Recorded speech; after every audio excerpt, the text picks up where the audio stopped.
Welcome. I'm Shelley Christensen, the Senior Director of Faith, Inclusion, and Belonging at RespectAbility. My pronouns are the she series.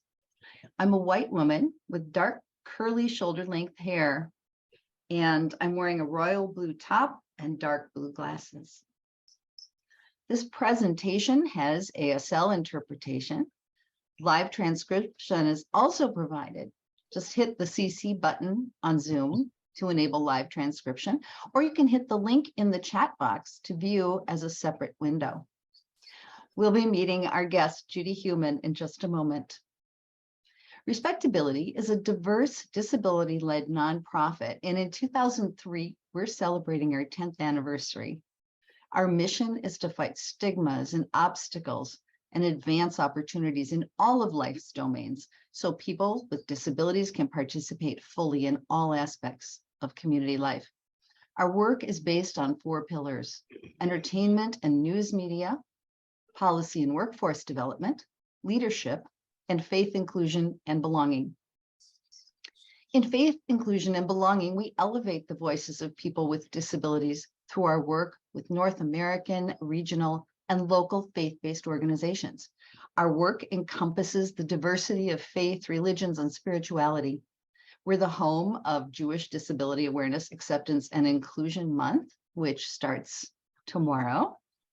And we're partners with Faith Inclusion Network, the Network of Jewish Human Service Agencies, the Association on Intellectual and Developmental Disabilities, Religion, and Spirituality Interest Network, the Institute on Theology and Disability, and others, in addition to working with disability and mental health organizations. I want to invite you to submit questions for Judy in the Q&A box on Zoom, and we'll also be monitoring questions on Facebook Live. Now is my honor and privilege to introduce you to our esteemed guest, Judy Heumann. Judy is a legendary international disability rights activist.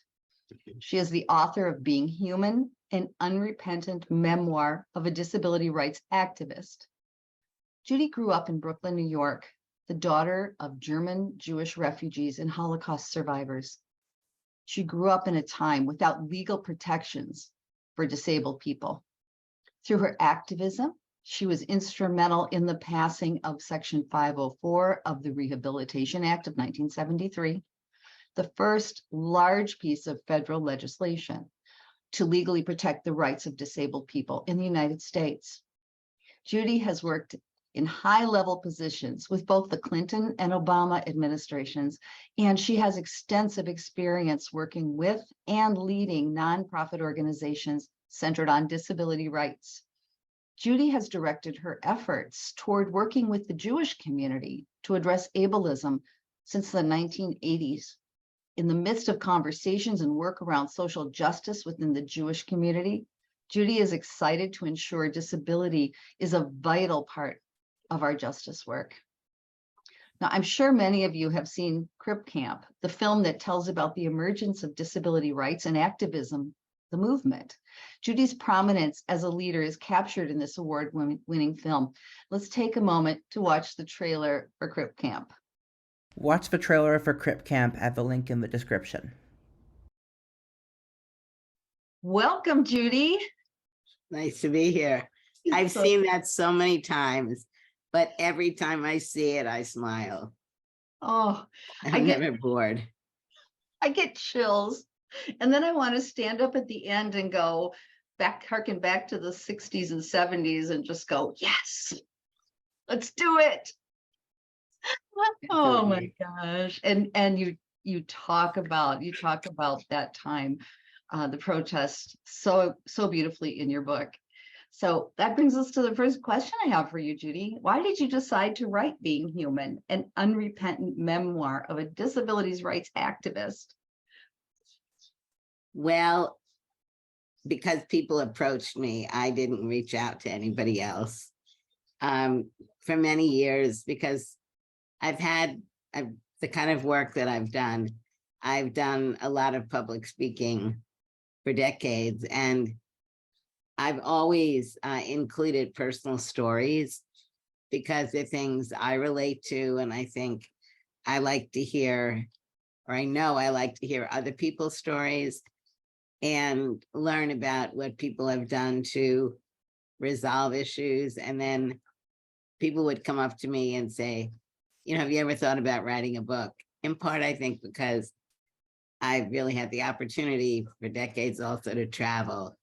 And so it's not only my experiences, and my friends' experiences and communities, but then as I was traveling, meeting other people, really regardless of the country, that were experiencing similar barriers.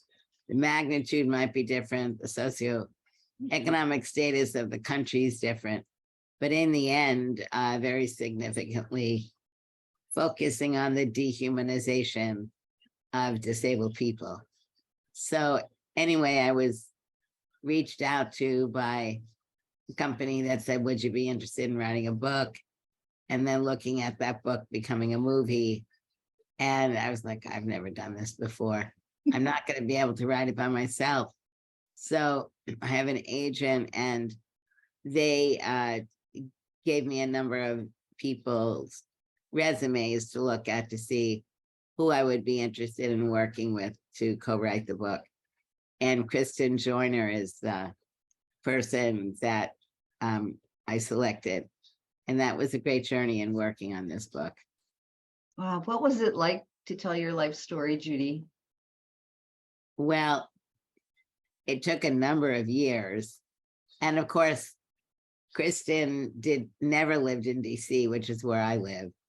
She in the beginning lived in California, was traveling to DC for a job that she had at that point.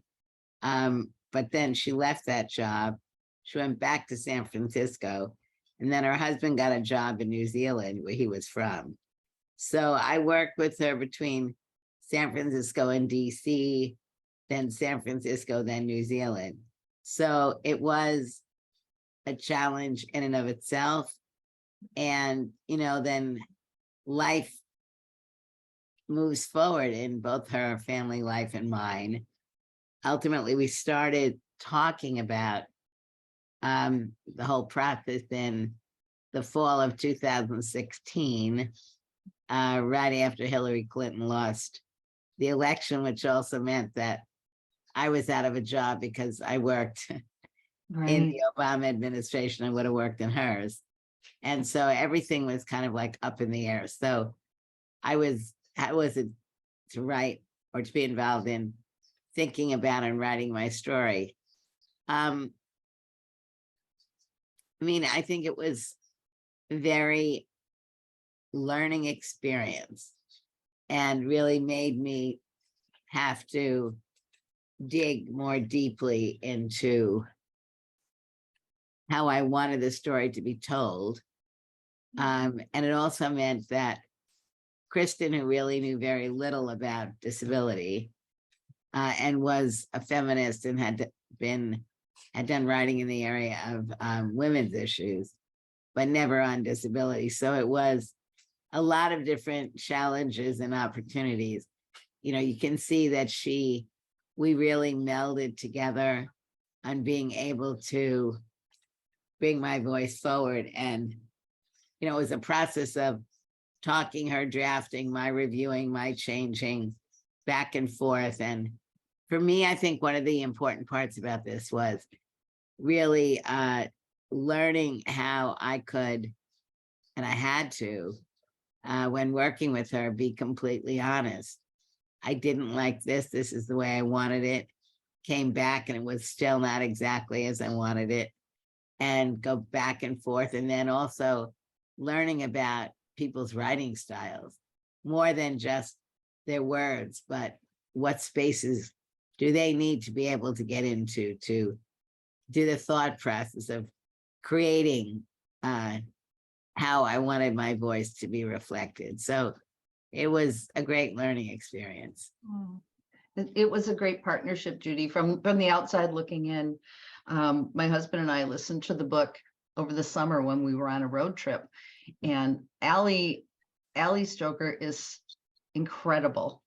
I could just see you.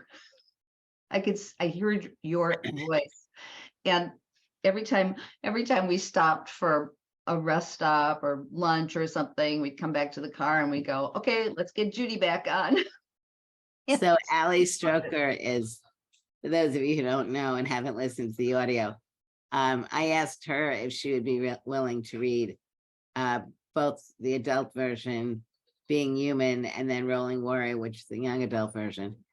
And she played me in Drunk History. And I had never met her. So Drunk History aired on a Tuesday, and she at that point lived in New Jersey, and I was in New York, and we met in New York. For those of you who know anything about New York, there's a really famous restaurant called Junior's, and they have famous cheesecake. So she and I met there, and we've become fast friends. The book now is being turned into a movie. Apple has the rights, and she's going to play me. So one of the reasons why I asked her if she would like to read the book is because it both enabled her in reading the book to know more about me, but also allowed the audience to meet her, who I really appreciate in so many ways. So that when the film comes out, yeah, it's going to be great. And that's coming out not next year or the year after? I don't know. You It's don't being know? written now, so I would say probably not between the end of this year and next year. Can't wait. And you'll find it on Apple Plus. Just a And it'll plug. be in the theaters too, Oh my gosh. at Well, least for a short time. we'll keep our eye on that too, so we can let everyone know that Me when it's too. coming out. Judy, I want to go back to the beginning of Being Human. And the prologue, you introduced your parents who were orphaned by the Holocaust and arrived in the US when they were teenagers. Their life experiences no doubt shaped them as parents, but how did those experiences determine their advocacy and activism, and how did they set the path for you? You know, our grandparents were all killed in concentration camps. So I have no way of really knowing what they were like. And my mother was 12, went to Chicago. My father was 14. My mother was an only child. Her father was an only child. And her mother had a sister who had 1 or 2 children, but they were all killed too. So our relatives on my father's side, his 3 brothers got out. So I know that part of the family. My mother, on the other hand, cousins are 2nd, 3rd, whatever. And so, you know, you learn about them and the importance of family. But I would say that my parents were not advocates, as we talk about in the disability community at that point when they were just married. They didn't really know anything about disability. My father was in the Marines, so he knew people who had become disabled. And of course, there was Franklin Roosevelt, and my mother adored him and his wife. So all of this kind of stuff around. But I learned later on in life that my parents had been encouraged to put me in an institution, and they obviously didn't do that. But I think that's when they just began, after they made the decision that they wanted my life to be the way they expected it would have been had I not had a disability. And so the challenges or discrimination that continued to occur, they didn't know exactly how to deal with it. But as the years went by, you know, you can see that my mom learned that if she didn't speak up and out, things weren't going to happen, and they didn't necessarily happen right away. And she also learned that there were other parents when I finally got to go to school that had similar goals and aspirations for their children. And so, they were learning by doing, and we as their kids were learning by watching. Yeah. And it was not a course where you had lesson 1, 2, 3, and 4 and got tested at the end of every lesson to see what you had learned. It was rather reflecting for me more as I got older, what had happened, the influence my mother had, not just in the area of disability, but, thinking about how we, as disabled people, were also learning about what was going on in the 50s and 60s and 70s beyond the disability community, because those of you who are older or know something about history, the 50s and 60s really were a time where there was much going on. So the civil rights movement was moving forward. The demonstrations, the Martin Luther King and the leadership and the local work that was going on. And for me also as a Jew, it was very important to see that there were Jewish leaders that were involved in the civil rights movement. Now, our movement at that point was very small. And so disabled people are not a part of the Civil Rights Act of 1964. And had that been different, then the course of life for disabled people would have been very different. Instead, it took us until 1990 to really have a reasonable equivalent to the Civil Rights Act. And we didn't benefit in the beginning from being able to be enmeshed in these other movements, to really learn about the role of lawyers, the role of litigation, the role of collaboration, civil disobedience. All those things we were kind of looking at it from afar. And yeah. Well, and that leads to the protests, sit-ins about Section 504. Do you want to tell Well, us? they were even before. So, in Crip Camp, you see that there were demonstrations in New York around 504 in 1972, because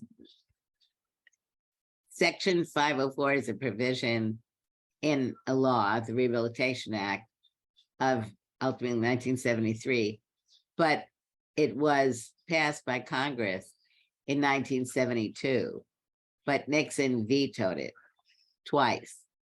And so what was going on at that period of time in New York is there was a group called Disabled in Action, and I was the president of the organization at that time. And we were working with other disability groups protesting. So in the film that you just saw, there's a little bit of footage of the demonstrations on Madison Avenue. And then not in the film are other activities, including a walkout of the president's committee, a walkout, Nixon was president, and a walkout when his daughter was speaking at the president's committee, and a march from a hotel in DC to the Capitol. And so there was a lot of very important work going on, a growing coalition, not only amongst organizations run by disabled people, but it was an important period when groups like United Cerebral Palsy and others were beginning to work more with disability groups, as well as looking internally at what they needed to be doing to have disabled people in jobs, and not just non-disabled people who were speaking on behalf of disabled individuals. So what, why did the protests occur? What was the goal for the protests? Of the demonstrations in New York was to get the law signed because he had vetoed it. And as I said, he vetoed it twice. So it was to get the law signed inclusive of Title V. And Title V in the Rehab Act has Section 504, but it also has a number of other very important provisions like Section 501 and Section 503 and Section, for those of you who are knowledgeable about disability legislation in the US, those provisions of law will mean something. And for those of you who don't know what it is, but you're interested, go look at Title V of the Rehabilitation Act as amended of 1973. But Title V really had a series of provisions that made it illegal in the case of 504 to discriminate if you were an entity that got money from the federal government. 501 was requiring the federal government itself to look at what it was doing and to look at what it needed to do to ensure that disabled people within the government were going to be given equal opportunity. Section 503, again, because they mirrored the Civil Rights Act, related to contractors. So contractors with the federal government and the obligations that they would have to hiring disabled people. Now, I would say 503 is a perfect example of how long it took for anything to meaningfully happen. And here we are in 2023. And yes, there is progress that's been made, but nowhere near what the progress should have been. And that's ever present. And it ever requires, Yeah. you know, the importance of a strong disability rights community, which is cross disability, cross age, and is also working with other entities like the civil rights community, the religious community. I think when you were talking about respectability and the work that you do in the area of religion, it doesn't just focus on the Jewish community, but it focuses on working with other religious communities. And as we know, for many people, some people, religious community is very important and is an example of, if we get it right in the religious community, if disabled people feel that the barriers are being removed and that we're being treated equitably, then it's a great roadmap and example for how the rest of society can move forward. Exactly. And during the 504 sit-in in San Francisco, you were at the federal office building in San Francisco, and the government pretty much locked everybody in. It's detailed in Crip Camp and beautifully written about in your book. It was just compelling, and what really struck me in such a positive way was how people came together, how the Black Panthers brought food, how community came together to support each other. That must have been something.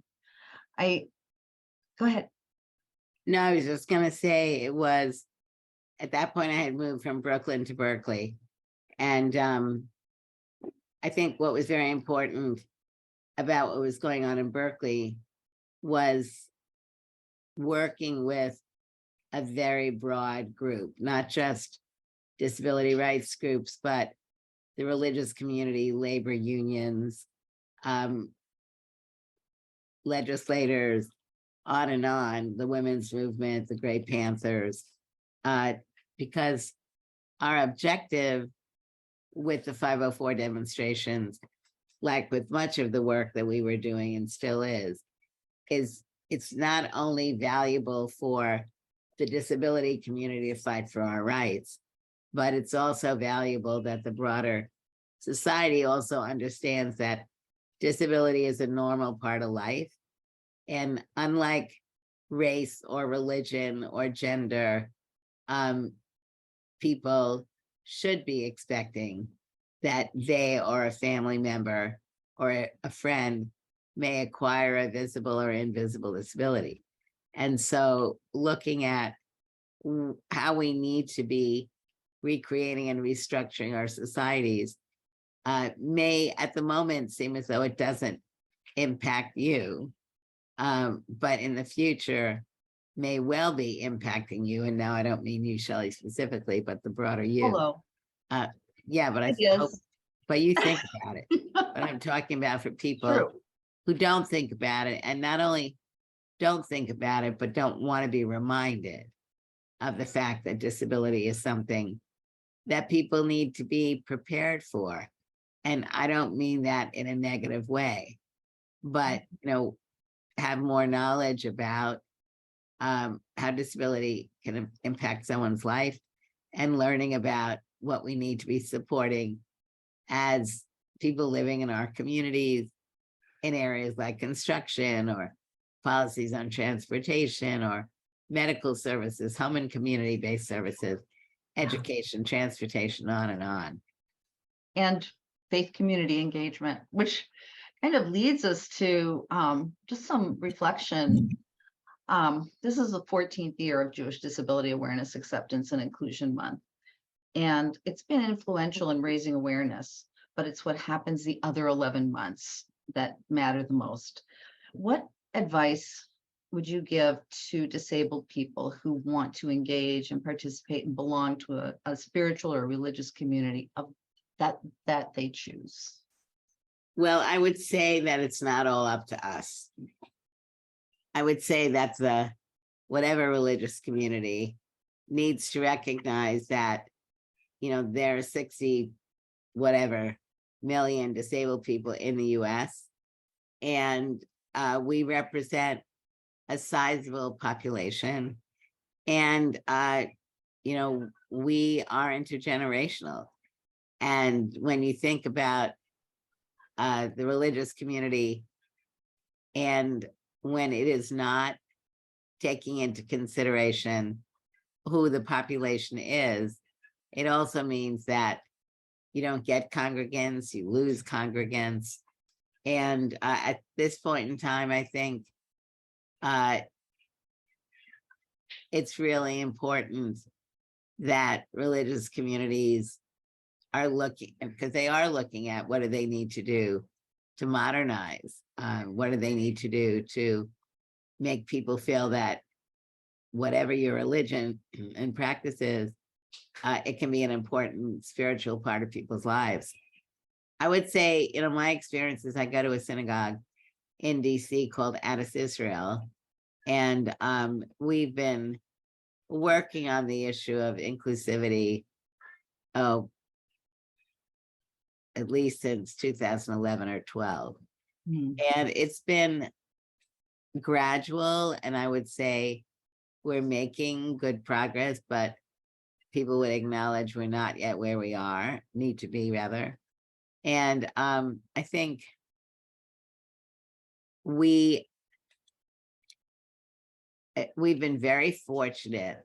Now I'm talking more broadly. There are a reasonable number of rabbis with disabilities who are becoming ordained. And I think that is very important because, I am not at all, I would never even remotely feign to be a religious scholar or even heavily religious knowledgeable. But I have participated in synagogues ever since I was a child. Being able as an adult to independently go or to choose when I want to go to synagogue also means, how do I get there? What happens when I'm there? Is it accessible? Is it welcoming? And I think I'm not just speaking about our synagogue, because many synagogues have been moving beyond just dealing with the issue of access. Now, access to me is very important, but it goes beyond physical access. It relates to access to people who are deaf and hard of hearing, for people who are blind or low vision, and for people who have intellectual disabilities, for people who have autism, mental health disabilities, whatever it may be. And there's so many, I'm not going to even remotely get into trying to name them. But what is important is when we come through that door, well, will we come through that door? And if we are willing to come through that door, what are we greeted by? And I think you've got different groups. You've got people who are becoming older and don't want to consider themselves to have a disability, which, these are all choices that we make. But if the synagogue is, if they, typically were readers, if they typically participated, is the sanctuary accessible so they can do that? I think the more synagogues that I see that are seriously addressing this issue means that they're also bringing disabled people from the congregation, but also beyond, because some people may not be coming because they don't feel like they're really being approached. Right. And when they get there, they don't necessarily feel like they're being welcomed the same way as other people. So have a knowledgeable group of people working with you in the synagogue. I think having discussions on disability are really important. There's a rabbi who is a member of our congregation and also has taught a course and is the head of the task force, who's blind. And they have played a very important role in multiple ways. When you can get disabled rabbis to be able to talk to other rabbis, it's very different. You don't have to be a rabbi. If I was more knowledgeable, I could do that. But I know that for certain discussions, I want to go beyond just my regular discussion with people, that you want to really be able to drill down on the Torah and other aspects and really be able to, why is this written this way and how do we deal with it? And how are people being, how are we analyzing it? So, but I think, we're seeing, I'm proud of the changes that we are seeing, but you and I were talking yesterday. I kind of don't know whether this February is more low key. Are fewer synagogues doing work in this area than did previously? It feels to me like it's a little less than over the last 10 years. It does feel that way, and yet, and I think part of that really is, we talked about fatigue, inclusion fatigue, and how important it is to reframe what any faith community needs to do, how they need to think about it. And that really is in terms of belonging.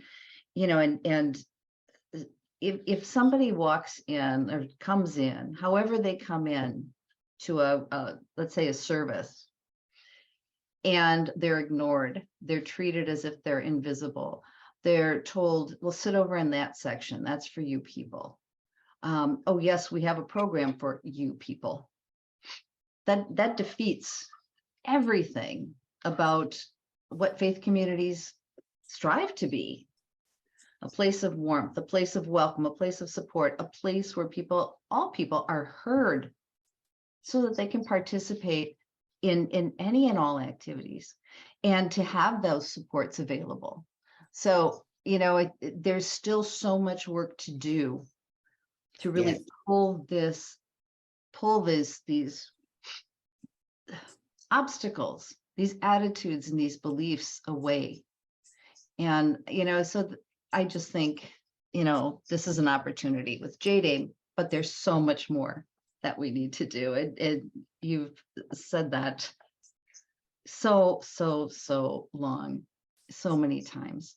I mean, I think people really need to, and it needs to be led by disabled people. And that's not to say that others are not included, but there needs to really be a way of making people feel comfortable that they're willing to have an honest discussion. Yeah. And it's very difficult. I mean, for me, really, when I was growing up, obviously my father would drive us to synagogue because we didn't live near the synagogue we went to. The synagogue itself was completely inaccessible.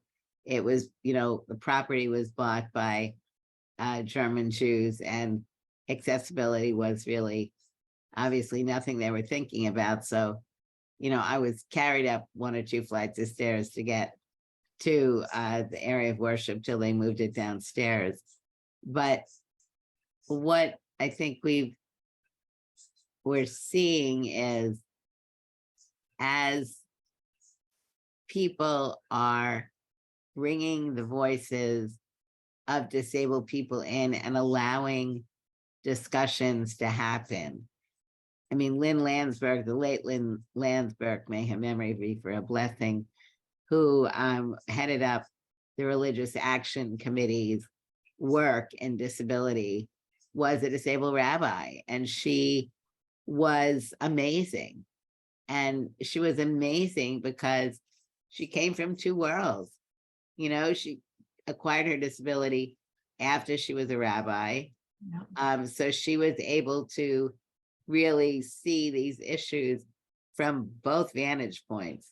And she was so well respected. And I think she was a convener, but she also was, I'll call her a provocateur, but that's too strong. But she wasn't afraid. She wasn't afraid of saying Right. and speaking her mind. She didn't do it for the sake of it. She did it for, a real purpose. So she Right. probably loved being called a provocateur. She would. She was one of my best friends, and Yes. every day, she is still very much a part of the work I do and how I approach it. It's kind of, what would Lynn do? And then she'd probably say to me, well, let's go thrift shopping and we'll talk about it, which is one of our things. Yeah. Judy, we've got some questions in our Q&A box, and I know that we want you to read a passage from Being Human, so we'll save 5 minutes at the end. But let's take a few moments. I'm going to introduce the Reverend Ben Bond. Ben is part of the Faith, Inclusion, and Belonging team at RespectAbility. Hi, Ben. And Ben, if you could just share with us some of the questions that are in that Q&A box, that would be great.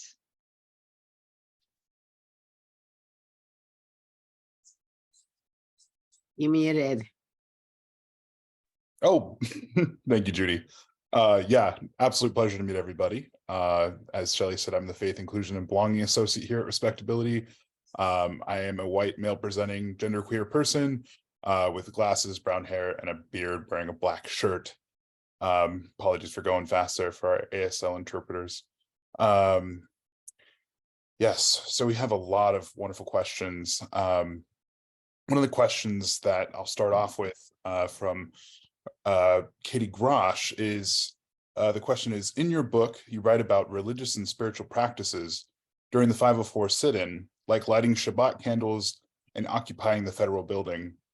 I would love to hear more about the story of how that came to be and why these religious and spiritual practices were important to protesters.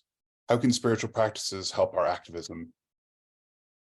I mean, the spiritual practices were not important to all the people in the building, but to some of us it was. And so it was around Easter, Passover, that, we were there. And when we went to Washington with a group of about 20 people, one of the people who was involved in San Francisco was a reverend. And so he also came. And, we felt that including the religious community brought our work to a different level. I mean, it was something that was potentially enabling people to see that disability cuts across all communities. And for those people who are religious, practice religion, having their religious leaders be able on a regular basis to be thoughtful and inclusive of disabled people, just like we want them to be thoughtful and inclusive of people from the LGBTQI community, the BIPOC community, on and on. And whether or not you're part of the same religious community, to be able to be respectful of the values of people outside of one's religious community. I think when I work at the State Department, I would do my best to always try to meet with some religious leaders, because they're speaking from the pulpit, the bema, could be very positively or negatively influential. Thank you, Judy. Our next question is from Noah Strauss. They write, "We are in the middle of a mass disabling event. This is an opportunity to recenter the world around disability and chronic illness. How do we reframe the narrative so our government sees that? And what role do faith communities play in addressing the mass disabling event of the COVID-19 pandemic?" Well, a great question. I think it's very important that people with hidden disabilities, in this case, we're partly talking about long COVID, also begin to feel empowered, that they have a right to be able to talk about what it is they need to be able to live their lives as they wish. And I mean, obviously, some of the issues going on right now with mask wearing and people's resistance to it, and not listening and understanding how some people are in dangerous situations if other people aren't being sensitive to what needs to happen. Those are all things that I think continue to require education. And the more we speak up and out as disabled people with visible and invisible disabilities, the more slowly people will be understanding what the issues are that we're trying to address. And again, I think the religious communities, and how they set up houses of worship. So we no longer require masks at our services, but many people do wear masks, and nobody says anything about people wearing masks. So I would say that a good number of people, because we have a number of older people at the synagogue, are wearing masks. And I think it's really elevating this discussion so people have a much greater understanding of the situations that we're facing, and looking at ways of helping people move forward with this. I also want to say that I feel it's very important that we not look at disabled people as only wanting to work virtually. I think it's a very important issue that we need to be looking at people individually and what people believe they need for themselves, and adapting and supporting people who need different situations to be able to both work in and live in, but that we really should not be giving the message that if you have a disability, working at home is what you want. Some people need it and want it, and other people want other settings. And I also think we need to be looking at the whole issue around accommodations, and how frequently when you're at an office, you may be getting accommodations You may not get those accommodations at home, which I'm not saying is the reason why you should have to come back into an office, because I do believe that accommodations in your home are things that also should be being provided by the employer. So we need more discussion. We need more thoughtfulness about what needs to happen. And we need to ensure that people who are, for example, immunocompromised are not being put out of the workforce, but in fact are able to stay in the workforce, and as things happen, be able to exercise choices that most appropriately fit their needs. Absolutely. Thank you so much, Judy. It's a really important question that has been on my heart too. We have another question from Tom Olin, who we recorded a conversation with him last year. Tom writes, what is more important than working to get those in our communities that are incarcerated in, I think he meant to say, in incarcerated institutions back into the community with service and resources? To have those that are marginalized be able to share faith with the community. What is the path for religion in this process? I know that one of the rabbis at our synagogue, when he left, our synagogue started an organization working, Rabbi Feinberg, working in the prison system in this area. And I think many religious communities are doing work with both people who are incarcerated and returning citizens. So this is, first of all, hi, Tom. First of all, or second of all, many of our synagogues are doing work in the area of social action or social justice. And we need, and it's another area that Addis is moving towards. Disability is a part of all the areas that people are working in, whether it's homelessness or returning citizens or refugees or whatever the area of discussion might be. Disabled people are a part of those groups. And we need to ensure that we are not only working on the immediate situation, but in the area of incarceration, we have a law, both 504, ADA, and the Individuals with Disabilities Education Act. And there are many children who are not being appropriately served, who have disabilities, who wind up incarcerated. And if you look at the percentage of disabled people in juvenile and adult facilities, we're looking at 50 to 80%.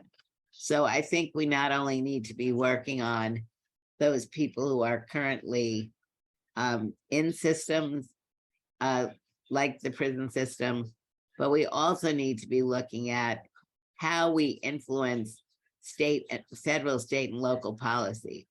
Dollars, how do we influence keeping people out of getting in trouble? How do we ensure that there are appropriate programs for children and their families, so that there are opportunities for learning, for working? And I think is very clear in some communities where discrimination by the police is something that is immensely troubling, and it has to be addressed. And I think the religious community needs to play a very meaningful, important role in the injustices that are happening. I mean, it's just something that, for me, is sickening. And yeah. Thank you so much, Judy. That'll be our last question. I can pass it on to Shelley to lead us into our closing. Thanks, Ben. There are a number of questions still remaining. We're going to save those questions and hopefully address them in a future webinar, or find some way to address them in our newsletter, the Faith, Inclusion, and Belonging newsletter that comes out twice a month. on Fridays. I also want to mention, as we're talking about policy and advocacy and the role that faith communities can play, the Religious Action Center of Reform Judaism, along with Jewish Federations of North America and the Network of Jewish Human Service Agencies, will be convening Jewish Disability Advocacy Day, lovingly known as JDAD, on February 15th. And Ben, maybe you could Google that and put that in the chat. It's only an hour long, and it promises to raise up the issues that are affecting this Congress. Well, some of the issues around disability, and invite you to take that hour. Including not cutting Medicare, Yeah, not that. cutting Social Security, Yeah. ensuring that people pay their taxes. Yeah. Exactly. Thanks, Eric, for putting that in the chat. Before we close, I want to thank our interpreters, our sign language interpreters, our captioner. I also want to thank Eric Asher, who is running tech and is our guru, all things tech, and of course, Ben Bond. And I want to thank you, Judy, for being with us today and spending this time with us. And we could go on and on and on and listen to the stories that you have. I would say read Judy's book. However you get to it, read Judy's book, watch Crip Camp, available on Netflix. And in closing, Judy, I was especially moved by the last chapter of your book called Our Story. And I want to invite you to read the section we talked about yesterday. So And I it's want to thank Chapter everybody. 12, Our Story. Sometimes Hollywood tries to tell our story. You've seen the movie. A woman acquires a disability and wants to die, and then convinces a loved one to kill her. $1 Million Baby. A man acquires a disability, wants to die, but then falls in love with his personal attendant to quote unquote save her from a lifetime with a disabled man. He kills himself. Me Before You. A man acquires a disability and turns villainous in the face of the agony. Star Wars, Darth Vader.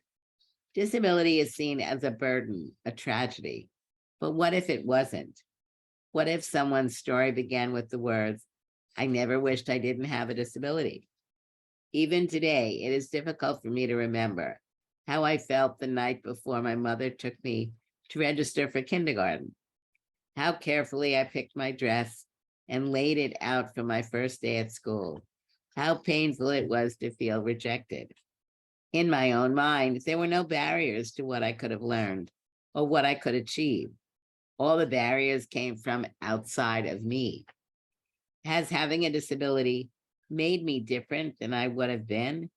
Of course, I don't know the answer to that question. Would you be different if you'd been born Buddhist or Muslim or grown up in Dakar instead of London? How do you know? What I do know is that I've had to learn to push through my insecurities. I've learned I'm stronger in a group. I know having my disability has given me opportunities I wouldn't have had if I hadn't had polio. If I'd simply been a girl growing up in Brooklyn, I wouldn't have been exposed to the same things. I know it pushed me to study harder, work harder, and achieve harder, to travel. I know it pushed me to fight, to change how others saw us, our human potential. Would I have met Ed and Frida, Joni and Mary Lou, Pat and Kitty, Cece and Kala, Adolf, Eunice, and Diane? Would I have been open to Jorge? He's my husband. My life would have been totally different and the same. How can anyone know what their life would have been? I can only know that it was meant to be what it is. I am who I was meant to be. If you were to acquire a disability tomorrow, it would be a change. But I can tell you this, it wouldn't have to be a tragedy. We are all human. Why do we see disability differently from any other aspect of being human? When I look back now, I see that one of the greatest aspects of the 504 sit-in was the way it united us. We weren't focused on how we were different. We were focused on our common goal, our collective purpose. We looked beyond how each person spoke and moved, how we thought and how we looked. We respected the humanity in each other. We stood for inclusiveness and community, for our love of equity and justice, and we won. Thank you, Judy. Thank you for everything that you do and for spending time with us today. And I want to thank everyone for joining us today. And I want to thank everybody for what you all do. And we all have to do it together. So I think leaving here, I love leaving these discussions and thinking about what I need to do more of. So I hope you can think of one or two things that are new or strengthening what you have been doing. And Shabbat Shalom for those of you who are Jewish or whatever. Thank you all. All the best. Thanks, everyone. Bye now. For more information, visit www.respectability.org.